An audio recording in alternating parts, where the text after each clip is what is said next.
Planning your presentation. Preparing a presentation can be overwhelming, so it is better to break it down into a series of steps. This makes the process more manageable. Step 1. Analyze your audience. Step 2. Select a topic. Step 3.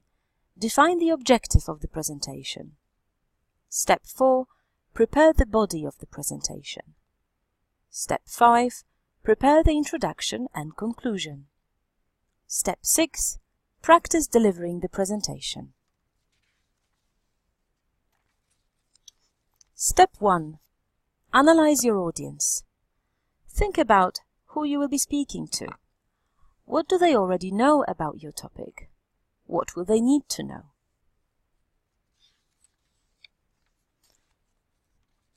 Step 2. Select a topic. The topic in question you use for your formative and summative assessment is the same. Hopefully you have chosen a topic that is of interest to you and the audience. It will be much easier to research a topic and deliver a presentation if the topic is interesting to you.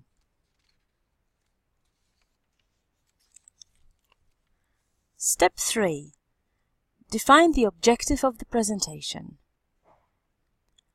Once you have selected a topic, write the objective of a presentation in a single sentence. The objective needs to state exactly what you want your audience to learn from your presentation.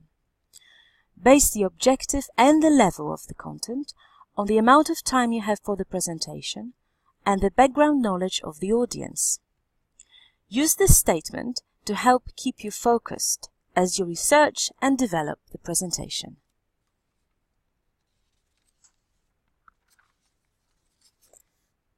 Preparing the content of your presentation.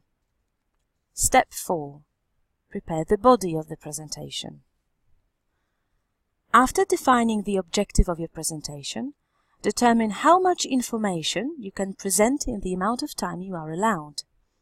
Also, use your knowledge about the audience to prepare a presentation with the right level of detail. You don't want to plan a presentation that is too basic or too advanced. You will also need to choose how you will present the information. Will you use PowerPoint or Prezi? Will you project it or print a poster? The body of the presentation is where you present your ideas. To do this convincingly, you will need to illustrate and support your ideas with research. This might include presenting data and facts, reading quotes from experts, providing vivid descriptions. As you plan the body of your presentation, it's important to provide variety. Listeners may quickly become bored by lots of facts.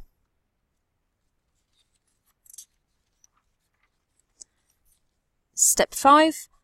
Prepare the introduction and conclusion. Once you've prepared the body of the presentation, decide how you will begin and end your talk. Make sure the introduction captures the attention of your audience and the conclusion summarizes your main points.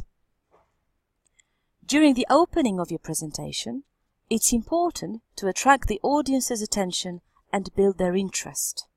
If you don't, listeners will turn their attention elsewhere and you'll have a difficult time getting it back. Strategies that you can use include the following. Make the introduction relevant to the listener's goals, values, and needs. Ask questions to stimulate thinking. Share a personal experience. Project an interesting, relevant visual.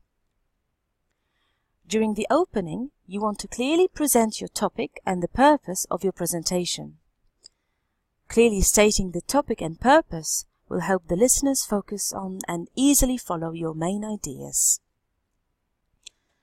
During the conclusion of your presentation, reinforce the main ideas you communicated. Remember that listeners won't remember your entire presentation, only the main ideas.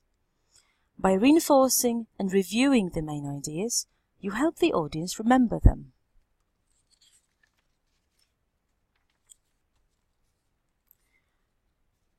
Step 6. practicing and delivering. Most people spend hours preparing a presentation, but very little time practicing it. When you practice your presentation, you can reduce the number of times you utter words and phrases like well, and you know. The more you practice, the more familiar you will be with your content. You will need to decide how you want to deliver it. Do you want to commit your presentation to memory or use cards to guide you?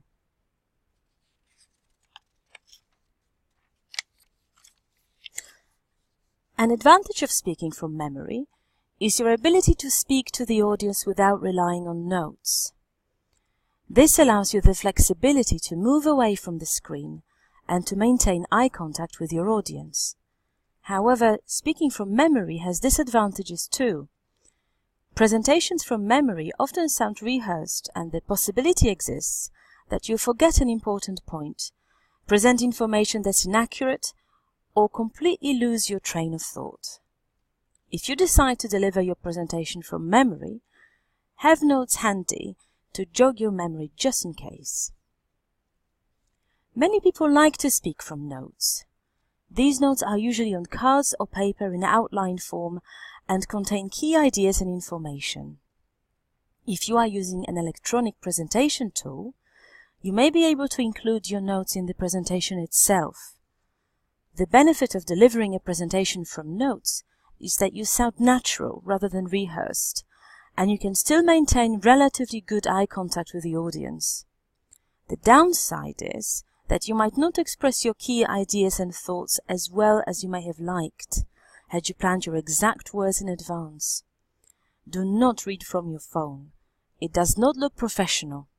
Do not read from a script either. You will lose marks.